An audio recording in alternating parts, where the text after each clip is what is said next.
সুপ্রিয় শিক্ষার্থী, তোমাদের সবাইকে Ramu cantonment public school and কলেজের পক্ষ থেকে আমি ওয়েলকাম জানাচ্ছি।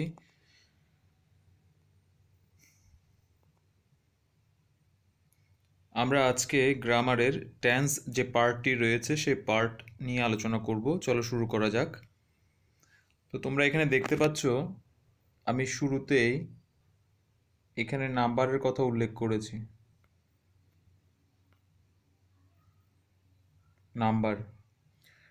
নাম্বার আমাদের জন্য খুবই গুরুত্বপূর্ণ। মূলত এখানে আমাদের এই টেন্স সম্পর্কে জানার জন্য নাম্বার,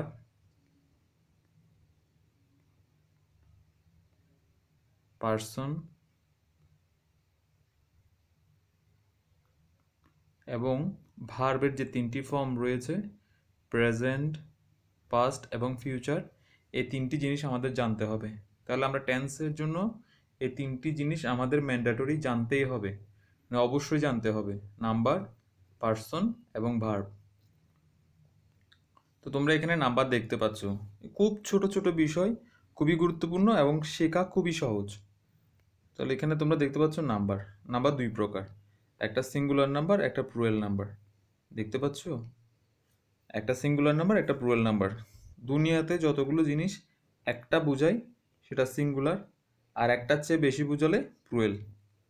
তাহলে কি বললাম, যদি কোনো জিনিস একটা বোঝায় তাহলে সিঙ্গুলার, আর একটার চেয়ে বেশি সেটা 2 হতে পারে, 3 হতে পারে, 4 হতে পারে। আমি কত হতে পারে সেটা বলছি না, শুধু বললাম একের চেয়ে যদি বেশি হয় তাহলে হবে প্লুরাল। তাহলে আমরা উদাহরণের সাহায্যে একটু বোঝার চেষ্টা করি। এখানে দেখো, এ বুক একটা বই, এ স্কুল একটি স্কুল, অ্যান অ্যাপল একটি আপেল। তাহলে এখানে আবার দেখো, 2 বুকস দুইটা বই, একের চেয়ে বেশি, 5 অ্যাপলস পাঁচটা আপেল। তাহলে একের চেয়ে যখন বেশি হয়ে গেছে তাহলে তখন সেটা হয়েছে প্লুরাল, আর যখন একটা ছিল তখন সিঙ্গুলার। আচ্ছা, আমরা নাম্বার জানলাম। এরপর হচ্ছে পার্সন একদম সহজ। First, second, third. পার্সন কয় প্রকার? 3 প্রকার। কি কি? ফার্স্ট পার্সন, সেকেন্ড পার্সন এবং থার্ড পার্সন। আই, উই এই দুইটা ওয়ার্ড হচ্ছে ফার্স্ট পার্সন। ইউ যে শব্দটা আছে, ইউটা হচ্ছে second person. I, we, you এই তিনটি ছাড়া, এখানে আছে কথাটা, এই তিনটি ওয়ার্ড ছাড়া, আবার বলছি, আই, উই, ইউ এই তিনটা ওয়ার্ড ছাড়া যত শব্দ আছে সবগুলো শব্দ হচ্ছে থার্ড পার্সন। আমি এখানে তাও থার্ড পার্সন জানার সুবিধার জন্য কয়েকটা ওয়ার্ড লিখেছি, যেমন হি, শি, ইট, দে। এগুলো ছাড়াও যেমন আরসি, পিএসসি, তারপর হচ্ছে কোনো মানুষের নাম, কোনো প্রাণীর নাম, কোনো ফুলের নাম, কোনো বস্তুর নাম, যত কিছু আছে, সহজ কথায় এই তিনটি ওয়ার্ড ছাড়া যা কিছু আছে সবগুলোই থার্ড পার্সন। আচ্ছা, তাহলে এইখানে এই লেখাটা যদি পড়ো তাহলে আরও সহজে বুঝতে পারবে। তাহলে আমরা নাম্বার এবং পার্সন জানলাম।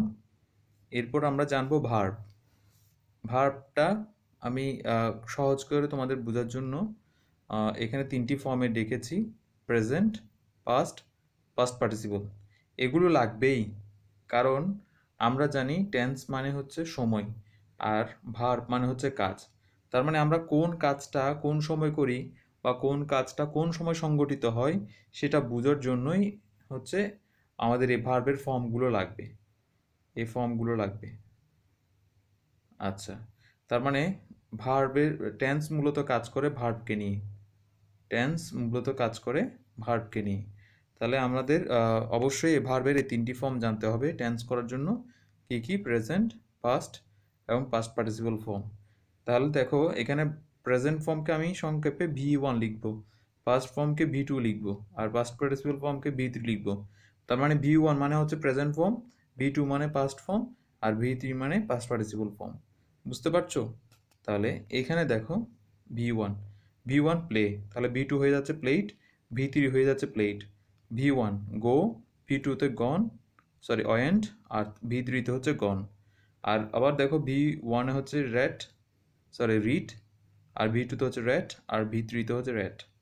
তাহলে আমরা এখানে যেটা জানলাম সেটা হচ্ছে কি, প্রেজেন্ট ফর্ম, এটা পাস্ট ফর্ম, এটা পাস্ট পার্টিসিপল ফর্ম।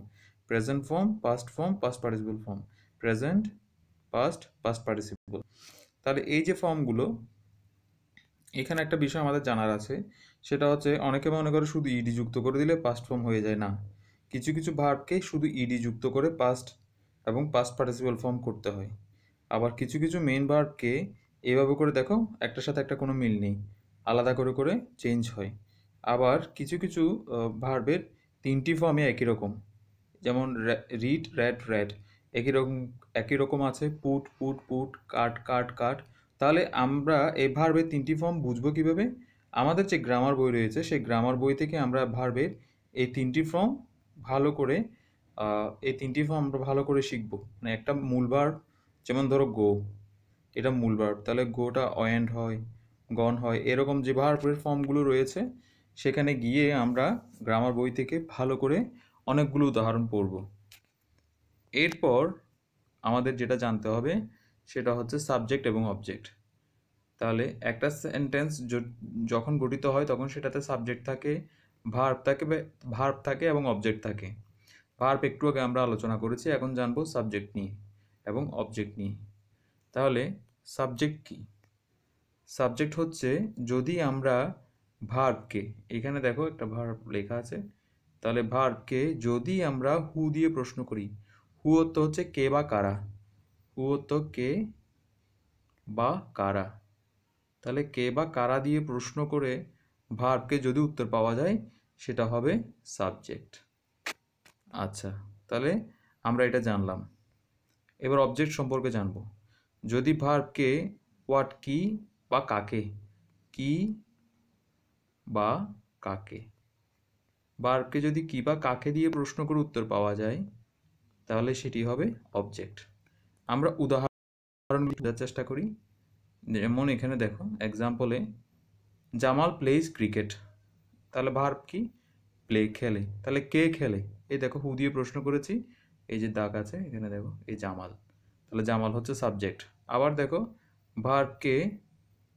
ভার্ব হচ্ছে প্লেস, এই প্লেসকে যদি আমি কি বা কাকে দিয়ে প্রশ্ন করি তাহলে অবজেক্ট বের হবে।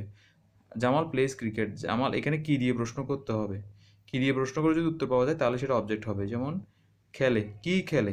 ক্রিকেট, এই দেখো ক্রিকেটটা হচ্ছে অবজেক্ট। তাহলে আমরা ভার্বকে যদি কে দিয়ে প্রশ্ন করি সাবজেক্ট পাবো, ভার্বকে যদি কে বা কারা দিয়ে প্রশ্ন করি, কি বা কাকে দিয়ে প্রশ্ন করি, অবজেক্ট পাবো। এই বিষয়গুলো আমাদের মনে রাখতেই হবে। তোমরা যদি এই বিষয়গুলো বুঝতে না পারো, এই ভিডিওটা তোমরা যতবার তোমাদের ইচ্ছে ততবার তোমরা দেখবে, যতক্ষণ পর্যন্ত তোমাদের এটা ক্লিয়ার না হয়। কারণ এই ছোট ছোট যে বিষয়গুলো বললাম এইগুলো যদি তুমি মনে না রাখো, তুমি টেন্সটা কখনো বুঝতে পারবে না। তো তোমাদের যেটা করতে হবে, এই যে কথাগুলো বললাম, number, person, verb, subject, object, এগুলো কি, এগুলোর কাজ, এবং এগুলো নিয়ে তোমার গ্রামার বইয়ে আরও অনেকগুলো কথা আছে, অতগুলো কথা তো এখানে বলা যাবে না, কিন্তু বেসিক যে কথাটা একদম তাদের পরিচয়, তাদের কাজ কি, সমস্ত কিছু আমি এখানে আলোচনা করেছি। তো তোমরা বারবার এই ভিডিওটা যদি দেখো তোমরা, এবং পাশাপাশি তোমাদের গ্রামার বই থেকে উদাহরণগুলো যদি দেখো, তাহলে তোমাদের এই বিষয়গুলো একদম পরিষ্কার হয়ে যাবে। কারণ ছোট ছোট বিষয়, নাম্বার দু প্রকার, সিঙ্গুলার, প্লুরাল, আর পার্সন তিন প্রকার, পাস্ট, সেকেন্ড, থার্ড। আর ভার্ব কি? ভার্বের তিনটা form, present, past, past participle, subject, object কি, তাও আলোচনা করলাম। তাহলে তোমরা সহজে বুঝতে পারছো যে খুব ছোট ছোট সূক্ষ্ম এই বিষয়গুলো আমাদেরকে ভালো করে বুঝতে হবে। এরপর আমাদের মূল কাজ। আমরা এর আগে টেন্সের তিনটি প্রকার সম্পর্কে জেনেছিলাম, প্রেজেন্ট, পাস্ট এবং ফিউচার টেন্সে বিষয়গুলো জেনেছিলাম, এবং এদের প্রকার আমরা জেনেছিলাম। তো আমরা এখানে দেখতে পাচ্ছি, এখানে পাস্ট, প্রেজেন্ট, ফিউচার মানে অতীত, বর্তমান, ভবিষ্যৎ, অতীত, বর্তমান এবং ভবিষ্যৎ, এগুলো এই চারটা টেন্সে বিভক্ত, মানে চারটা প্রকারে বিভক্ত। Indefinite, continuous, perfect, perfect continuous. অর্থাৎ এই পাস্ট এটারও চারটা প্রকার রয়েছে, প্রেজেন্ট এটারও চারটা প্রকার রয়েছে, ফিউচার এটারও চারটা প্রকার রয়েছে। তাহলে সহজ করে আমরা বলতে গেলে এই যে চারটা প্রকার আমরা এখানে দেখতে পাচ্ছি, indefinite, continuous, perfect, perfect continuous, এই যে এটা প্রেজেন্টেরও চারটা প্রকার, পাস্টেরও চারটা প্রকার, প্রেজেন্টেরও চারটা প্রকার, এবং ফিউচারও চারটা প্রকার। বুঝতে পারছো? আরও সহজ করে বলছি, দেখো, past indefinite, past continuous, past perfect, past perfect continuous. তাহলে পাস্টের এই চারটা প্রকার গেল। এরপর প্রেজেন্ট, তাহলে present indefinite, present continuous, present perfect, present perfect continuous. এই প্রেজেন্টের এই 4টা প্রকার গেল। এরপর future, future indefinite, future continuous, future perfect, future perfect continuous. তাহলে ফিউচারের এই 4টা প্রকার গেল। তাহলে তোমরা বুঝতে পারছো এগুলো, এই 4টা প্রকার সেম, কিন্তু এরা এই পাস্ট টেন্সে একরকম আচরণ করে, প্রেজেন্টে একরকম আচরণ করে, ফিউচারে একরকম আচরণ করে। তাহলে কখন কিভাবে এদের আচরণগুলো চেঞ্জ হয়, পরিবর্তন হয়, সেটা নিয়ে মূলত আজকে আমরা আলোচনা করব। তো আজকে আমরা এই 4টা প্রকার নিয়ে যদি আলোচনা করতে যাই তাহলে সেটা অনেক ধৈর্যের বিষয় হয়ে যাবে, তোমাদের বিরক্ত লাগবে। তো আমরা ভেঙে ভেঙে এই 4টা প্রকারকে আমরা ভেঙে ভেঙে আলোচনা করব। তো আজকে আমি মূলত তোমাদের সাথে আলোচনা করব শুধু ইনডিফিনিট নিয়ে, এই পাস্ট ইনডিফিনিট, প্রেজেন্ট ইনডিফিনিট এবং ফিউচার ইনডিফিনিট। তাহলে শুধু ইনডিফিনিট নিয়ে আমি আলোচনা করব। তাহলে দেখো এখানে প্রেজেন্ট ইনডিফিনিট নিয়ে বলা আছে। তো বলা হচ্ছে present indefinite indicates indefinite time of present. তার মানে বর্তমানের কোনো অনির্দিষ্ট সময়কে বোঝায় প্রেজেন্ট ইনডিফিনিট। এটা শুধুমাত্র অনির্দিষ্ট সময় না, এটা চিরন্তন সত্যকেও বোঝায়। চিরন্তন সত্য যে শব্দগুলো রয়েছে সেই শব্দগুলো, চিরন্তন যে বাক্যগুলো, চিরন্তন বাক্যগুলোকে প্রেজেন্ট ইনডিফিনিট টেন্সে বোঝানো হয়। যেমন সূর্য পূর্ব দিকে ওঠে, গরু ঘাস খায়, আকাশের রং নীল, মানে যেগুলো কোনো অবস্থাতে পরিবর্তন করা যাবে না, ওইগুলো হচ্ছে চিরন্তন সত্য বাক্য। বর্ষাকালে বৃষ্টি হয়, গ্রীষ্মের দিনে প্রচণ্ড রোদ রোদ আমরা পাই। এই যে বিষয়গুলো, এগুলো হচ্ছে যেগুলো মানে কোনো অবস্থা আমরা চেঞ্জ করতে পারবো না, এগুলোকে বলা হয় চিরন্তন বাক্য। এই চিরন্তন বাক্যগুলোকে প্রেজেন্ট ইনডিফিনিট টেন্সে লেখা হয়। আর অনির্দিষ্ট কেন? কারণ হচ্ছে এই কাজটা হয়, কিন্তু বর্তমানে কোন সময় হয়, সকালে হয় না বিকালে হয়, কোন সময় হয় সেটা আমরা নির্দিষ্ট করে বলি না। এই জন্য এটাকে বলা হয়, মানে এটা ইনডিফিনিট বলা হয়, মানে অনির্দিষ্ট বলা হয়। মানে নিয়ম আমরা বলছি না যে সকালবেলা সে এটা করছে বা বিকালবেলা এরকম করছে, এরকম না। আর যেমন আমি বলছি আমি বই পড়ি, তাহলে আমি বই পড়ি কোন সময় পড়ি সেটা আমি জানি না, কিন্তু যখন আমি বলছি আমি বই পড়ি, তাহলে এটা আবার অভ্যাস। তাহলে চিরন্তন সত্য এবং অভ্যাসগত কর্ম, এগুলোও কিন্তু প্রেজেন্ট ইনডিফিনিট টেন্সের অংশ। তাহলে আমরা জানলাম যে প্রেজেন্ট ইনডিফিনিট টেন্স কি। তাহলে এবার দেখো এই কথাগুলো যদি তোমরা বুঝতে পারো, চিরন্তন সত্য শুধুমাত্র প্রেজেন্ট ইনডিফিনিট টেন্সে হবে। চিরন্তন সত্য ছাড়া অন্য যেগুলো থাকে, যেমন অভ্যাস এবং হচ্ছে তোমার কি অনির্দিষ্টভাবে কোনো কাজ, এগুলো যদি হয় তাহলে সেটা আসবে ইনডিফিনিটে। আর ইনডিফিনিটটা যদি বর্তমানে হয় তাহলে সেটা প্রেজেন্ট ইনডিফিনিট, অতীতে হলে পাস্ট ইনডিফিনিট, আর ভবিষ্যতে হলে সেটা ফিউচার ইনডিফিনিট হবে। এইটাই হচ্ছে মূল কাজ। এবার আমরা সেটাকে গঠন এবং উদাহরণের সাহায্যে জানবো। তাহলে এখানে গঠন দেখতে পাচ্ছি, গঠনে বলা হচ্ছে সাবজেক্ট V1 অবজেক্ট। এই V1 কথাটা এবার দেখো এখানে এসছে, ওই যে প্রেজেন্ট পাস্ট পার্টিসিপাল আলোচনা করেছিলাম, V1 V2 V3। যদি এগুলো চিনতে না পারো আবার ওই পুনরায় ভিডিওর সামনে গিয়ে তোমরা এটা দেখো যে এগুলো কি, V1 কি, V2 কি, আর V3 কি। V1 হচ্ছে প্রেজেন্ট ফর্ম, V2 হচ্ছে পাস্ট ফর্ম, V3 হচ্ছে পাস্ট পার্টিসিপাল ফর্ম। আচ্ছা, তাহলে এখানে আমরা V1 দেখতে পাচ্ছি। তাহলে V1 বিষয়টা হচ্ছে কি প্রেজেন্ট ফর্মকে নির্দেশ করে। তাহলে প্রেজেন্ট ইনডিফিনিট টেন্স কীরকম গঠিত হয়? প্রথমে সাবজেক্ট থাকবে, তারপর ভার্বের প্রেজেন্ট ফর্ম থাকবে, তারপর অবজেক্ট বা কমপ্লিমেন্ট থাকবে। এই সাবজেক্ট কি অবজেক্ট কি সেম জিনিস, অবজেক্টের মতো। আচ্ছা, তো এইখানে আমরা উদাহরণগুলো দেখি। দেখো এখানে বলা হচ্ছে রহিম reads a book. Rahim reads a বুক। আমি এই যে তোমাদেরকে আমি পার্সন পড়িয়েছিলাম, first person, second person, third person, এইখানে পার্সনটা কাজে আসছে। দেখো রিডস হয়ে গেছে। রিডসটা কেন হলো? রিডসটা হওয়ার পেছনে কারণ হচ্ছে সাবজেক্ট হচ্ছে থার্ড পার্সন। রহিম কোন পার্সন? Third person. কেন? কারণ আমি বলেছিলাম আই, উই, ইউ, এই 3টা শব্দ ছাড়া দুনিয়াতে যত শব্দ আছে সবগুলো থার্ড পার্সন বলেছিলাম। তাহলে এই রহিম কি 3টের মধ্যে পড়ে না? তাহলে যেহেতু 3টের মধ্যে পড়ে না, রহিম হচ্ছে থার্ড পার্সন। রহিম থার্ড পার্সন, কিন্তু কোন নাম্বার? রহিম হচ্ছে সিঙ্গুলার নাম্বার। কেন? এই রহিম একজনকে বুঝায়। একজন বুঝালে কি বলছিলাম? সিঙ্গুলার। একের চেয়ে বেশি বুঝালে প্লুরাল। তাহলে এই একজন বোঝানোর কারণে রহিম সিঙ্গুলার। তাহলে রহিম একদিকে থার্ড পার্সন, আবার অন্যদিকে হচ্ছে সিঙ্গুলার। প্রেজেন্ট ইনডিফিনিট টেন্সে সাবজেক্ট যদি থার্ড পারসন সিঙ্গুলার নাম্বার হয়, প্রেজেন্ট ইনডিফিনিট টেন্সে সাবজেক্ট যদি থার্ড পারসন সিঙ্গুলার নাম্বার হয় তাহলে তাহলে এখানে ভার্বের শেষে এস বা ইয়েস বসবে। তাহলে মানে রিডস হয়ে গেছে, এস বসেছে। তাহলে সাবজেক্ট যদি থার্ড পারসন সিঙ্গুলার নাম্বার হয় ভার্বের শেষে এস বা ইয়েস বসবে। ক্লিয়ার? আবার দেখো এখানে দে প্লে ফুটবল। আচ্ছা, দে প্লে ফুটবল, এখানে দে কোন পারসন?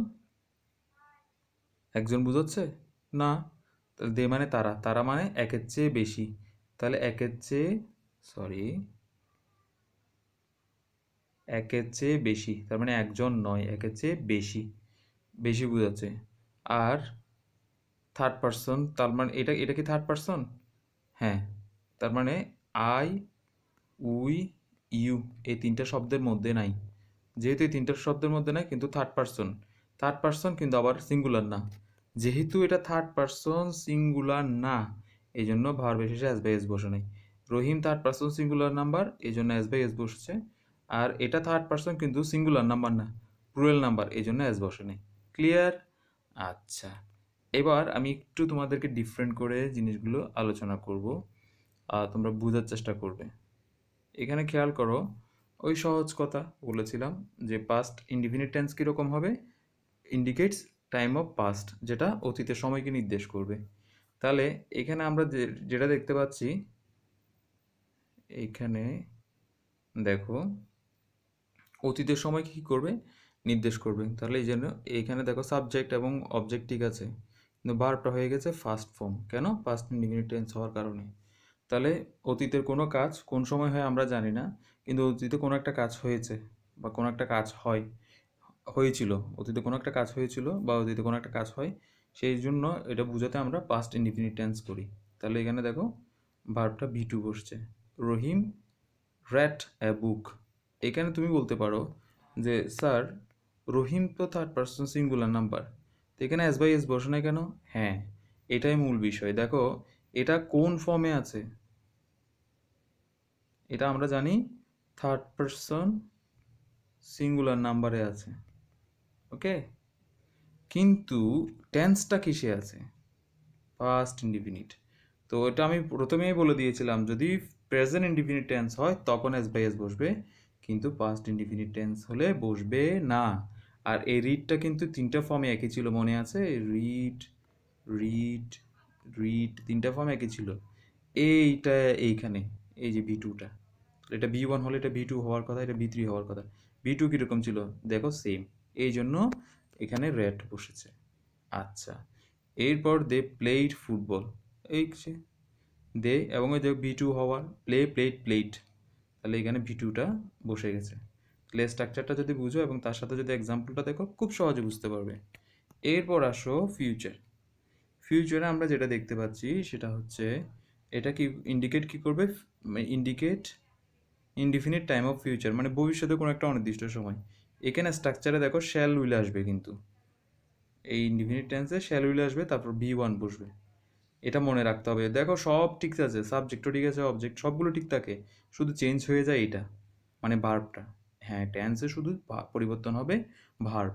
তাহলে তোমরা যদি ভালো করে মনোযোগ দাও ভার্বের দিকে, তাহলে তোমাদের টেন্সটা শেখা একদম ইজি। তাহলে দেখো রহিম, এই জন্য উইল রেড, কেন? সাবজেক্টের পরে শ্যাল বা উইল বসবে, আমরা উইল নিয়ে আসলাম। আর V1 এই যে রেড, এই রিডটা আসলো। এরপর দে উইল প্লে ফুটবল, দেখো দে বসেছে, সাবজেক্ট ঠিকই আছে আগের মতো, উইল, এই যে শ্যাল এবং উইলের মধ্যে থেকে যে কোনো একটা আনতে হবে, তাহলে উইল নিয়ে আসলাম। আর V1 মানে হচ্ছে প্রেজেন্ট ফর্ম, প্লে হচ্ছে প্রেজেন্ট ফর্ম, তাহলে প্লেড, তাহলে এখানে উইল হওয়ার কারণে এখানে প্লে বসেছে। আমরা খুব সহজে প্রেজেন্টের, পাস্টের এবং ফিউচারের ইনডিফিনিট টেন্সটা জানলাম।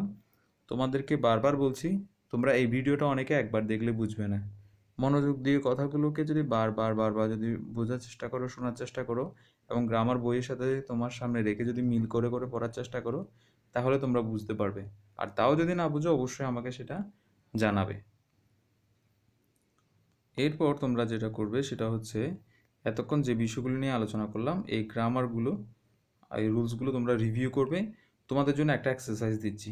এক্সারসাইজ হচ্ছে সাবজেক্ট হচ্ছে কমল, ভার্ব হচ্ছে ড্র, ড্রিউ, ড্রন, মানে B1, B2, B3। B3 এখনও কাজে আসেনি, B3 আসবে পারফেক্ট এবং পারফেক্ট কন্টিনিউয়াসে। তাও আমি এখানে দিয়ে দিয়েছি তোমাদের জানার জন্য। তাহলে সাবজেক্ট, ভার্ব এবং অবজেক্ট। অবজেক্ট হচ্ছে আ পিকচার। তাহলে আমরা জানি সাবজেক্ট বসে, তারপর ভার্ব বসে, তারপর অবজেক্ট বসে। তাহলে এটা প্রেজেন্টে কীরকম হবে সেন্টেন্সটা, পাস্টে কীরকম হবে, ফিউচারে কীরকম হবে, তোমরা 3টা সেন্টেন্স লিখে আমাকে জানাবে এবং আমাকে HW হিসেবে সেটা লিখে পাঠাবে। আমি খুব ছোট কাজ দিয়েছি কারণ অনেক লম্বা একটা ভিডিও হয়েছে। তোমাদের মনোযোগটা যাতে ঠিক থাকে আর আমি যাতে বুঝতে পারি এই অল্প কাজ দিয়ে যে তোমরা পুরো ভিডিওটা ভালো করে দেখেছো এবং বুঝতে পেরেছো। তোমাদের কোথাও যদি কোনো অসুবিধা হয় অবশ্যই আমাকে জানাবে। তো পরবর্তীতে আমরা টেন্সের অন্য বিষয় মানে পার্ট 3 নিয়ে আলোচনা করব। এতক্ষণ সাথে থেকে তোমাদের মানে ক্লাসটি যে উপভোগ করেছো সেজন্য তোমাদেরকে আমি অসংখ্য ধন্যবাদ জানাচ্ছি। তোমরা সবাই বাসায় থাকো, সুস্থ থাকো, নিরাপদে থাকো।